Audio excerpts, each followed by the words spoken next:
Halo semuanya, ya kita jumpa lagi tentunya dalam video pembelajaran. Kali ini kita akan belajar PPKN, yaitu mengenal konsep umum lembaga negara.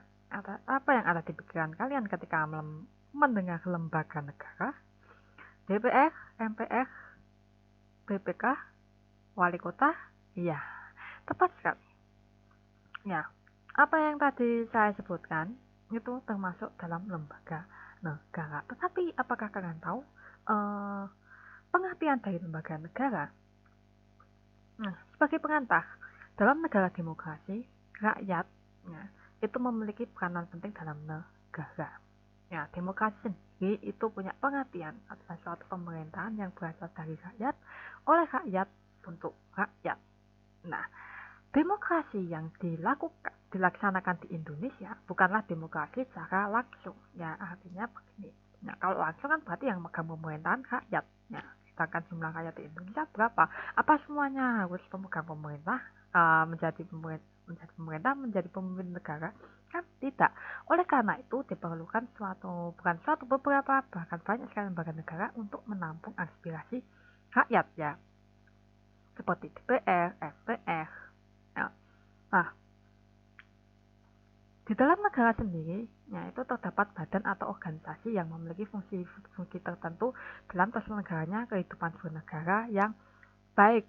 Nah, dan badan atau organisasi ini juga termasuk dalam lembaga negara juga. Kok bisa? Nah, lembaga negara sendiri merupakan ya pengertiannya adalah badan atau organisasi kenegaraan yang dibentuk berdasarkan konstitusi negara Indonesia, yaitu Undang-Undang Dasar 1945. Nah, di dalam Undang-Undang Dasar 45 hasil amandemen, ya, itu setidaknya terdapat 7 institusi resmi, ya, yang dikatakan sebagai lembaga negara. Ada presiden dan wakil presiden ya sebagai satu kesatuan yang namanya lembaga kepresidenan. Kemudian DPR, Dewan Perwakilan Rakyat, DPD, Dewan Perwakilan Daerah, MPR, Majelis Permusyawaratan Rakyat, ya, MK, Mahkamah Konstitusi, MA, Mahkamah Agung, dan BPK, Badan Pemeriksa Keuangan. Sebenarnya ada juga lembaga lainnya, tapi masih semi formal seperti Komisi Yudisial ya, yang bertugas dalam peradilan. Ya. Nah, pasca amandemen, ya, setelah amandemen itu adalah perubahan. Ya, di sini yang dimaksud adalah amandemen Undang-Undang Dasar 45. Ada dua istilah untuk mengidentifikasi organ-organ atau penyelenggara negara, yaitu badan dan lembaga. Tetapi pada dasarnya itu sama ya, dan tidak mengurangi esensi atau pengertian ya dalam melaksanakan fungsi-fungsi menyelenggarakan negara. Nah, ini dia lembaga-lembaga negara sebelum amandemen.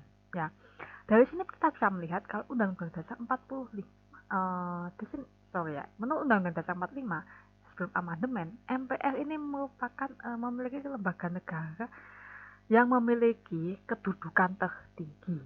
Ya, di bawahnya itu ada DPR, Presiden, BPK, DPA, Dewan Pertimbangan Agung ya DPA itu, dan MA, Mahkamah Agung ya. DPR, Presiden, BPK, DPA, dan MA ini kedudukannya sejajar, ya tidak bisa saling menjatuhkan. Sedangkan MPR itu kedudukannya ada di atas. Ya, ini sebelum amandemen. Tetapi setelah amandemen, ya, amandemen Undang-Undang Dasar 45, kedudukan MPR dan DPR, Presiden, BPK, DPD, MA, MK itu sejajar ya. Terus ada KPU sama KY ya, Komisi Yudisial dan KPU. Nah, itu adalah lembaga negara yang semi formal ya, kedudukannya tuh ada di bawah dikit ya. Di bawahnya MPR dan DPD. Begitu pula dengan Bank Sentral. Ada yang tahu Bank Sentral itu apa?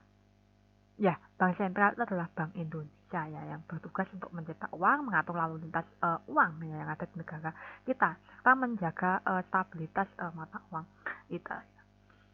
Nah, kemudian di bawahnya ada Kementerian Negara, Dewan Pertimbangan ya. Jadi kan sebelum amandemen ada DPA ya, tapi sekarang DPA-nya kan berubah jadi Dewan Pertimbangan tanpa Agung ya, DPA, DP. Nah, di bawahnya kemudian ada TNI Polri, ya itu yang ada di pusat, kedudukannya di pusat. Ya, sedangkan di daerah itu ada perwakilan BPK provinsi, kemudian pemerintah daerah provinsi, lingkungan peradilan umumnya. Nah, pemerintah daerah provinsi itu seperti gubernur dan DPRD. Nah, kemudian lingkungan peradilan agama, pemerintah daerah, kabupaten atau kota, kemudian bupati ya. Bupati dan DPRD itu adalah pemerintah daerah kabupaten yang ada di kabupaten atau yang ada di kota. Kemudian lingkungan peradilan itu ada 4 tingkatan. Yang paling atas lingkungan peradilan umum, ya, kemudian bawahnya peradilan agama, kemudian lingkungan peradilan militer, dan lingkungan peradilan TUN. Saya kurang tahu TUN itu apa. Nah, berdasarkan hasil amandemen Undang-Undang Dasar 45, lembaga-lembaga negara dalam sistem ketatanegaraan di Indonesia jika diurutkan menurut pasal-pasal dalam Undang-Undang Dasar ini meliputi ya MPR sampai MK, ya. MPR ini tugas-tugasnya itu termuat dalam pasal 2 sampai pasal 3. Nah, Presiden itu termuat dalam pasal 4 sampai pasal 15. Nah, DPR termuat dalam pasal 19 sampai pasal 22B, DPD dalam pasal 22C dan pasal 22D, KPU itu dalam pasal 22E, lalu ada Bank Sentral di pasal 23D, kemudian ada BPK di pasal 23E dan pasal 23G, Mahkamah Agung di pasal 24 dan pasal 24A, Komisi Yudisial di pasal 24B, dan yang terakhir adalah Mahkamah Konstitusi di pasal 24C. Jadi untuk mengenai peraturan tugas-tugasnya, kewajibannya, hak-haknya masing-masing lembaga ini termuat dalam pasal-pasal yang sudah saya sebutkan tadi. Nah, kemudian di dalam lembaga negara itu dikenal adanya suprastruktur dan infrastruktur politik, ya, bukan supraik. Itu montok. Suprastruktur dan infrastruktur politik. Nah, kedua istilah ini itu terkait dalam sistem politik Indonesia yang berkaitan dengan kelembagaan yang ada di Indonesia. Nah, menurut salah seorang ahli politik ya yang bernama Syahbani, nah, suprastruktur politik itu merupakan kelembagaan negara yang terdapat dalam Undang-Undang Dasar 45 yang berlaku di Indonesia. Sedangkan infrastruktur politik merupakan lembaga politik yang dibentuk oleh masyarakat atas dasar kebebasan warga dalam berorganisasi dan berserikat. Nah, mari kita simak lebih jelasnya, ya, lebih rincinya, suprastruktur politiknya. Nah, suprastruktur politik itu merupakan, kalau tadi kan, ya, kelembagaan negara yang resmi. Berdasarkan Undang-Undang Dasar 45 amandemen, suprastruktur politik di Indonesia ini mencakup 3. Ya, ini sesuai dengan trias politika dari Montesquieu. Trias politika ya legislatif, eksekutif, yudikatif. Ya, legislatif itu yang megang siapa? MPR yang terdiri dari DPR dan DPD. Eksekutif itu presiden dan wakilnya yaitu wakil presiden, dan lembaga yudikatif yang menangani peradilannya yaitu Mahkamah Agung dan Mahkamah Konstitusi. Untuk logonya bisa dilihat di sebelah ini ya. Nah, ada presiden, MPR, DPR RI, DPD, kemudian Mahkamah Agung, kemudian Mahkamah Konstitusi.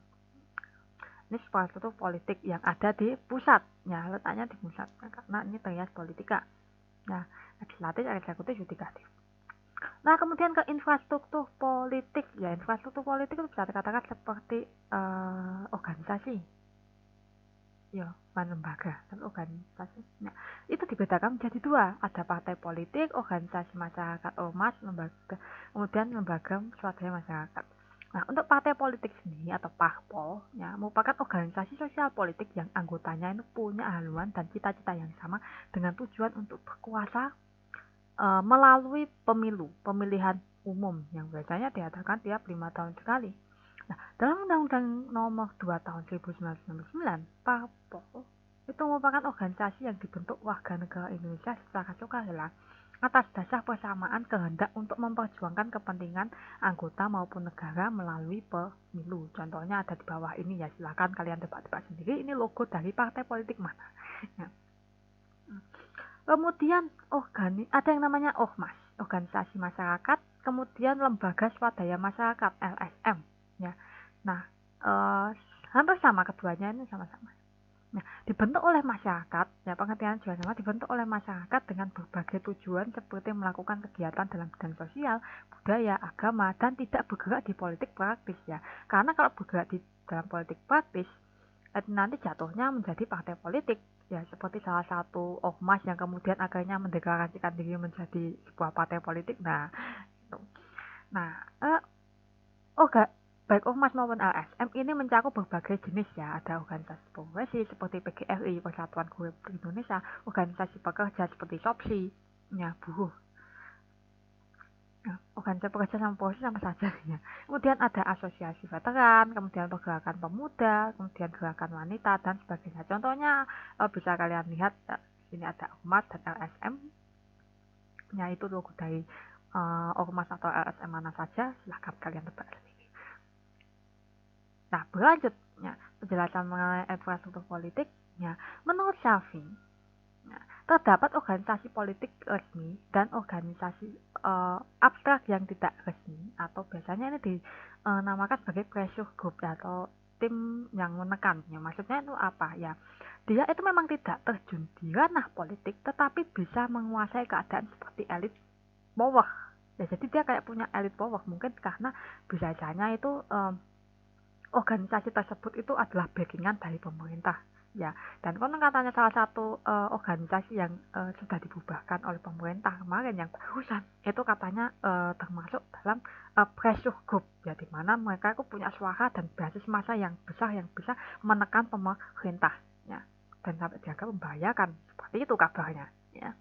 Nah, infrastruktur politik yang paling nyata sebenarnya itu merupakan keberadaan partai politik yang ada di Indonesia dengan berbagai macam partai politik sampai berapa ya, sekitar 24 lebih ya. Nah, infrastruktur politik ini bisa saja masuk ke dalam infrastruktur politik. Ya, contohnya seperti anggota partai politik yang kemudian memenangkan pemilu. Misalnya seperti salah satu partai politik ya, yang menang pemilu PDIP ya, yang akhirnya anggotanya itu bisa menjadi ketua DPR Indonesia. Gitu. Nah, oke, akhirnya sekian penjelasan mengenai konsep umum lembaga negara. Ya, semoga kalian paham dengan penjelasan dalam video ini. Terima kasih, sampai jumpa pada video selanjutnya.